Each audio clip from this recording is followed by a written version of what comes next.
Hello. Hi. Hi. നമസ്കാരം. നമസ്കാരം. എല്ലാത്തിനും വേറെ വേരിയേഷൻ ആണല്ലോ. താങ്കൾ മിമിക്രി ആണോ ചെയ്യാൻ പോകുന്നത്? മിമിക്രി ഞാൻ 2 സിനിമ താരങ്ങളുടെ ശബ്ദം ചെയ്യും. 2 സിനിമ താരങ്ങളുടെ സൗണ്ട് അല്ലേ? അതെ. ബാക്കി ദിലീപേട്ടന്റെ സ്പോട്ട്. എന്നാ ഞാൻ അങ്ങോട്ടേക്ക് ഒരു പണി തരാം. കാരണം ഉണ്ടല്ലോ, ഒരു ടെൻഷൻ അടിച്ച് നിൽക്കുന്ന പോലെ എനിക്കൊരു ഫീലിംഗ്. അപ്പൊ ഈ ഐസ് ബ്രേക്കിംഗ് എന്നൊക്കെ പറയത്തില്ലേ? ചെറുതായിട്ടുണ്ട്. എങ്കിൽ ഞാൻ കുറച്ചുകൂടെ ടെൻഷൻ കൂട്ടി തരാം. ശരി. അപ്പൊ ഞാൻ വേറൊന്നുമല്ല, നമ്മുടെ ഇവിടെ താര തിരുമറി എന്ന് പറയുന്ന ഒരു സെഗ്മെന്റ് ഉണ്ട്. ആയിക്കോട്ടെ. സാധാരണ നമ്മൾ പെർഫോമൻസ് എല്ലാം കണ്ട് കഴിഞ്ഞതിന് ശേഷമാണ് അത് കൊടുക്കുന്നത്. പക്ഷെ ഞാനിത് ആദ്യം തന്നെ അങ്ങ് തന്നേക്കാം. അയ്യോ, ഒന്നുമില്ല, ഒരു ഡയലോഗ് നമ്മൾ കേൾപ്പിക്കാം, ശ്രമിക്കാം. എന്നിട്ട് വേറൊരു വ്യക്തിയുടെ സൗണ്ടിലായിരിക്കും അത് എടുക്കേണ്ടത്, ഒരു ആർട്ടിസ്റ്റിന്റെ സൗണ്ട്. നമുക്ക് ആദ്യം ഏത് ഡയലോഗ് എന്നുള്ളത് കേൾക്കാം, അതിനുശേഷം ആരുടെ വോയിസിൽ എടുക്കണം എന്നുള്ളത് ഞാൻ പറയാം. ആയിക്കോട്ടെ. Okay, ready? Okay, ready. Yeah, that's it. Okay, നമുക്ക് കേട്ട് നോക്കാം. കഴുത്തിന് പകരം വലം കൈ അറുത്തതും പിന്നെ കുഞ്ഞനന്തൻ എനിക്ക് പകരം മരിച്ചപ്പോ തല്ലി കൊല്ലാതെ വിട്ടതും നീലകണ്ഠന്റെ കഴിവുകേടായി കാണരുത് നീ. വലം കൈ. ഭയങ്കര അടിപൊളി ഡയലോഗാണ്. ഇത് ആരുടെ വോയിസിൽ അഭിനയിച്ച സിനിമ ആണ്? ശരി. അപ്പം നമ്മുടെ കുതിരവട്ടം പപ്പു ചേട്ടൻ അല്ലെങ്കിൽ പപ്പു സാറ് ചേട്ടന്റെ വോയിസിൽ എടുക്കാൻ പറ്റുമോ? അല്ലെ? ശ്രമിക്കാം. ഓക്കെ.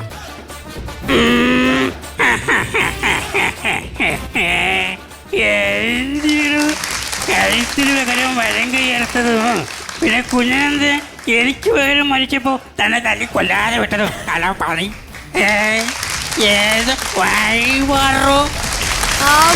പൊളിച്ചു. ഞാനിത് പറഞ്ഞപ്പോഴേ ദേവിച്ചു കഷ്ടം ഉണ്ടടി എന്നൊക്കെ എന്നോട്. ഇപ്പൊ എങ്ങനെയുണ്ട്? സംഭവം പൊളിച്ചില്ലേ? അപ്പൊ ഇനി നമുക്ക് മനസ്സിലാക്കാം, ഇനി വരാൻ പോകുന്ന സാസൊക്കെ ഗംഭീരമായിട്ട് തകർക്കും എന്നുള്ളത്. ആരുടെയാണ് ആദ്യം നമ്മൾ ചെയ്യാൻ പോകുന്നത്? ആരുടെ സൗണ്ടാണ് നമുക്ക് കേൾക്കാൻ പറ്റുന്നത്? ഇനി നമ്മുടെ സുധീർ കരമന പുലിമുരുകൻ സിനിമയിലെ ഒരു ഡയലോഗ് ചെയ്യാം. ഓക്കെ. ഇല പറഞ്ഞ ഡാഡി കായ് തരൂലെന്ന് ഇപ്പൊ എന്തായി? കായ്ക്കരുതോടത്ത് കായ് വന്ന് കണ്ടേ ശരി. എന്റെ ഡാഡി ഗിരിജോട് ചെന്ന് പറഞ്ഞേക്ക് ഈ കായക്കാരുടെ ചങ്കൂട്ടികളെക്കാള കോലുകളൊന്നും ഓടലില്ലെന്ന്. അല്ല, ഓടലറിയാം, നമ്മൾ പഴയ ദോസ്തുക്കളല്ലേ.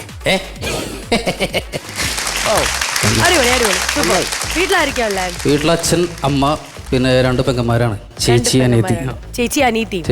ഓക്കെ. അവരൊക്കെ വീട്ടില് വർക്ക് ചെയ്യണോ പഠിക്കുവാണോ? അനിയത്തി നേഴ്സാണ്. ചേച്ചി മാരീഡ് ആണ്. ഇതൊക്കെ പറയുമ്പോ എന്തൊരു ചമ്മല്. താങ്കൾക്ക് ഗേൾ ഫ്രണ്ട് ആണോ അതോ കല്യാണം കഴിഞ്ഞിട്ടില്ല? എന്താണ്? ഇല്ല, കല്യാണം കഴിഞ്ഞിട്ടില്ല. എങ്ങനെ ഗേൾ ഫ്രണ്ട് ആയോ? ഗേൾ ഫ്രണ്ട് ഉണ്ടോ? ഗേൾഫ്രണ്ട് ഇല്ല. സിംഗിൾ ആണ്. സിംഗിൾ പ്രസംഗം ആവാനാണോ താല്പര്യം? ഒരു കുട്ടീനെ വളയ്ക്കാൻ വേണ്ടി കുറെ ശ്രമിച്ചിട്ടുണ്ട്. പക്ഷെ വീണത് ഞാനാ. അല്ല, പണ്ട് സ്കൂളിലൊക്കെ പഠിക്കുന്ന സൈക്കിൾ മേലൊക്കെ പോകുമ്പോഴേ അത് സ്കൂളിൽ പോയപ്പോഴൊരു ആകാംക്ഷയിലോട് പോകുമ്പോ അങ്ങനെ. ഈ പെർഫോമൻസ് ഇപ്പൊ ഇവിടെ കഴിഞ്ഞത് ടെലികാസ്റ്റ് വന്നു കഴിയുമ്പോഴത്തേക്ക് നോക്കിക്കോ, ഇഷ്ടം പോലെ പെണ്ണുങ്ങൾ. അല്ല, അങ്ങനെയൊക്കെ ഓരോരുത്തർ മാഗസീനൊക്കെ കണ്ടിട്ടൊക്കെ ആൾക്കാരുടെ ഫോട്ടോ കണ്ടിട്ട് ഈ നടൻ കൊള്ളാന്നൊക്കെ പറഞ്ഞിട്ട് ലവ് ലെറ്റർ ഒക്കെ എഴുതി കൊടുത്ത് പിന്നെ അത് പ്രണയമായ കഥകളും എനിക്കറിയാം. അപ്പൊ എന്തായാലും നമുക്ക് ഇനി സ്പോട്ടപ്പ് അല്ലേ? സ്പോട്ടപ്പിന് ഒരു സ്പോട്ട് ഉണ്ട്. ആയിക്കോട്ടെ. അവിടെയാണ് ആ സ്പോട്ട്. All the best. എനിക്കോ? എല്ലാവർക്കും.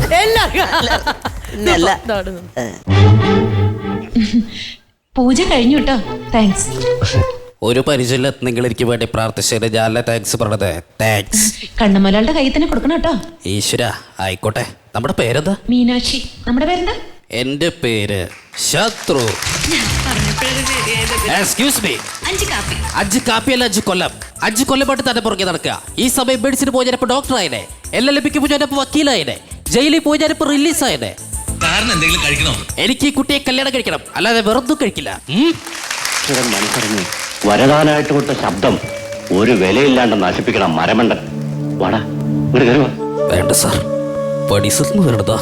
വയർപ്പാ, കുളിച്ചിട്ടില്ല. പിന്നെ വേണ്ട, അങ്ങോട്ട് കയറുന്നില്ല, അത് ശരിയാവില്ല. അനിയൻ SI ആണെന്ന സ്വാധീനം വെച്ച് സ്പിരിറ്റ് കടത്താനാണ് പരിപാടിയെങ്കിൽ അത് നടക്കില്ല. ഇനി ഒറ്റ ലോഡ് സ്പിരിറ്റ് പോലും പരമശിവൻ കടത്തില്ല. അതിന് ഞാൻ സമ്മതിക്കില്ല. എടാ, പരമശിവൻ സ്പിരിറ്റ് കടത്താൻ തുടങ്ങിയിട്ട് കാലം കുറച്ചായി. ഇതുപോലെ പല വെല്ലുവിളികൾ നേരിട്ടിട്ടുണ്ട്. ഇനി നിന്നോടാണെങ്കിലും അങ്ങനെ. നീ വേണമെങ്കിൽ സമയം കുറിച്ചിട്ടോ. നാളെ രാത്രി കൃത്യം 9-നും 10-നുമൊക്കെ വാളയാർ ചെക്ക് പോസ്റ്റിലൂടെ എന്റെ ലോഡുകൾ കടന്നു പോകും. നിനക്ക് തടയുമെങ്കിൽ നീ തടഞ്ഞോ. എന്താടി നോക്കുന്നേ? ഉണ്ടക്കടി, പാത്തക്കടി, കറുത്തമ്മ നീ പാപ്പിച്ചായന്റെ വെള്ളം കുടി മുട്ടിക്ക പൂവെടുത്തിട്ടു. PTA മീറ്റിംഗൊക്കെ സ്കൂളിൽ വിളിച്ചു കൂട്ടി. ഇവിടെ 7ാം ക്ലാസ് വരെ നിന്റെ കൂടെ ചിരിച്ചു കളിച്ചു നടന്ന ആ പഴയ പാപ്പിച്ചായനെ നിനക്കറിയാം. ഇന്ന് പാപ്പിച്ചായൻ കൊണ്ടും കൊടുത്തും വളർന്ന് വലിയൊരു പ്രസ്ഥാന. അത് നിനക്കറിയാം.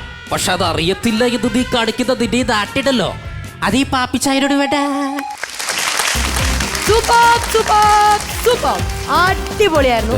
ശരിക്കും പറഞ്ഞാൽ ഞാൻ ഇവിടെ ഓരോ മൊമെന്റ്സും ഇങ്ങനെ ആസ്വദിച്ചോണ്ടിരിക്കുവായിരുന്നു. കാരണം ദിലീപേട്ടന്റെ ഓരോ സ്റ്റേജസ്, അതായത് ഞാൻ കണ്ടു വളർന്നിട്ടുള്ള ഓരോ സ്റ്റേജസ് ആയിരുന്നു ഇവിടെ കാഴ്ചവെച്ചത്. ഭയങ്കര രസമുണ്ടായിരുന്നു കേൾക്കാൻ. പക്ഷെ എന്നെക്കാട്ടിലും കൂടുതൽ പറയാനുള്ളത് നമ്മുടെ മാസ്റ്റേഴ്സിനാണ്. ബിക്കോസ് അവരായിട്ട് അഭിനയിച്ചവരാണ്, ബെസ്റ്റ് ഫ്രണ്ട്സ് ഉണ്ട്. നമുക്ക് നാദിക്കയിൽ നിന്ന് തന്നെ തുടങ്ങാം. നാദിക്ക, സിബിനെ നന്നായിരുന്നു കേട്ടോ.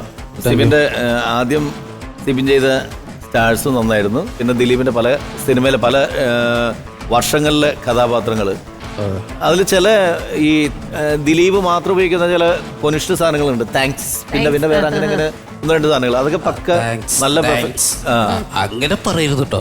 അതെ അതെ അതെ, അങ്ങനെ ആ സാധനങ്ങൾ അതൊക്കെ കറക്റ്റ്. കാരണം അവനിൽ മാത്രം അവൻ്റെ ചില മോഡുലേഷനാണ്, വേറെ ആരിലും കാണാത്തത്. അപ്പോൾ അതൊക്കെ വളരെ നാച്ചുറലായിട്ട് നമുക്ക് ഫീൽ ചെയ്തു. എനിക്ക് അതിൽ ഒരു മൈനസായിട്ട് തോന്നിയ ഒരു സാധനം, ചിലപ്പോൾ ഈ മൂക്കടഞ്ഞ പോലത്തെ ഒരു സാധനം പിടിക്കുന്നുണ്ട് ചില ഡയലോഗ്സിലെ. അത് അപ്പോൾ ക്ലാരിറ്റി പോണ്ടോന്നുള്ള അത് മാത്രം ഒന്ന് ശ്രദ്ധിച്ചാൽ ഓക്കെയോ, ബാക്കിയെല്ലാം ഓക്കെയാണ്. Okay, thank U. പക്രു ചേട്ടാ, താര വിളയാട്ടത്തിൽ പൊളിച്ചു സിബിൻ. നല്ല രസമുണ്ടായിരുന്നു, ചെയ്തതെല്ലാം വളരെ നന്നായി അനുകരിച്ചു. ദിലീപേട്ടൻ്റെ പല കാലഘട്ടങ്ങൾ എനിക്ക് തോന്നുന്നത്, ഇത് നമ്മളിപ്പോൾ പറഞ്ഞ പോലെ ഒന്നിച്ചെന്ന കുറേ സിനിമകളിൽ എനിക്ക് അഭിനയിക്കാനുള്ളൊരു ഭാഗ്യമുണ്ടായി. വളരെ വ്യത്യസ്തമായിട്ട് കഥാപാത്രങ്ങളിൽ ചില മോഡുലേഷനിൽ ദിലീപേട്ടൻ ചില വ്യത്യസ്തതകൾ കൊണ്ടുവരും. അത് അതേപോലെ വോയിസിൻ്റെ ആ ഒരു ഘനഗാംഭീര്യമൊക്കെ കുറച്ചുകൂടി ചില കഥാപാത്രങ്ങളിൽ വന്നാൽ നന്നായിരുന്നു എന്നൊരു അഭിപ്രായം എനിക്കുണ്ട്. എന്നാൽ തന്നെയും ആ ചെയ്തതിൽ ഏറെക്കുറെ എല്ലാം നല്ല രസമായിട്ട് തന്നെ ചെയ്തു എന്നതാണ്. Okay, thank you. അങ്ങനെയല്ല, താങ്ക്സ്. എങ്ങനെയത്? Okay, thanks. ശരി, ദേവി ചേച്ചി. സിബിൻ നന്നായിരുന്നു. സിബിൻ, എനിക്ക് തോന്നുന്നു സിബിനും ദിലീപേട്ടൻ ചെയ്ത സല്ലാപത്തിലെ കഥാപാത്രമായിട്ട് ചെറിയൊരു സാമ്യമുണ്ട് അല്ലേ? പഴയ സല്ലാപത്തില് ദിലീപന്റെ ഫിഗറൊക്കെ ചെയ്തിട്ടുണ്ട്. അതാണ്. അപ്പൊ എനിക്ക് ചില സമയത്ത് അത് ചെയ്യുമ്പം സിബിനെ നോക്കുമ്പോഴത്തേക്ക് എവിടേക്കോ ഒരു ചായം കൂടെ വരുന്നുണ്ട്. വളരെയധികം അങ്ങനെ ഒരു അറിഞ്ഞുകൊണ്ട് ഇതുവരെ നേരിട്ട് കണ്ടിട്ടില്ല. എന്നാലും നമ്മള് ദിലീപേട്ടനെ ഇഷ്ടമാണ്, അതുകൊണ്ട് പെട്ടെന്ന് തന്നെ കാണാൻ പറ്റട്ടെ. കാരണം അത്രയും ആരാധന ഉള്ളത് കൊണ്ടാണല്ലോ ഒരാളുടെ വോയിസ് അത്രയും ഡീറ്റെയിൽ ചെയ്ത് ശ്രദ്ധിച്ച് പഠിക്കുക എന്നൊക്കെ പറഞ്ഞാൽ വലിയ ബുദ്ധിമുട്ടുള്ള ഒരു കാര്യമാണ്. അത് തീർച്ചയായിട്ടും സിബിന് എല്ലാവിധ ആശംസകളും. പെട്ടെന്ന് തന്നെ ദിലീപേട്ടനെ നേരിട്ട് കാണാൻ പറ്റട്ടെ അല്ലേ നാദിക? അപ്പൊ സിബിനെ, നമ്മുടെ മാസ്റ്റേഴ്സ് പറഞ്ഞ എല്ലാ കാര്യവും ശരിക്കും പറഞ്ഞാൽ ഭയങ്കര പോസിറ്റീവായിട്ട് തന്നെ എടുത്താൽ മതി. ഇനിയും ഉയർച്ചയിലേക്ക് എത്താൻ വേണ്ടിയുള്ള കാര്യങ്ങളാണ് അവർ പറഞ്ഞിരിക്കുന്നത്. അപ്പൊ ഓൾറെഡി നമ്മൾ ഇവിടുന്ന് ഒരു സ്റ്റാർ ആയിട്ടാണ് ഇനി അങ്ങോട്ടേക്ക് പോകാൻ പോകുന്നത്. ഓക്കെ, നമുക്ക് എത്ര സ്റ്റാർസ് ആണ് ലഭിക്കുന്നത് എന്നുള്ളത് നോക്കാം. Masters rating please. സിബിന് ദിലീപിന്റെ ഇപ്പോൾ കുറെ വർഷങ്ങളിലെ കഥാപാത്രം ചെയ്ത് ദിലീപ് ചെയ്തിരിക്കുന്ന പല കഥാപാത്രങ്ങളുണ്ട്. അതായത് കുഞ്ഞിക്കൂനൻ, പിന്നെ ചാന്തുപൊട്ട്, പിന്നെ അങ്ങനെ അങ്ങനെ അതിന്റെ ആ ഒരു പാറ്റേണും കൂടി പിടിച്ചു കഴിഞ്ഞിട്ടുണ്ടെങ്കിൽ ചിലപ്പോ അടുത്ത പ്രാവശ്യം വരുമ്പോ ആ ഒരു വെറൈറ്റി വ്യത്യസ്തമായിട്ടുള്ള വോയിസ് അത് കിട്ടും. നമുക്ക് അടുത്ത പ്രാവശ്യം എന്താണെങ്കിലും അത് ചെയ്തിട്ട് 5 സ്റ്റാർ വാങ്ങിക്കാം. ഈ തവണ 3 സ്റ്റാർ. Super super.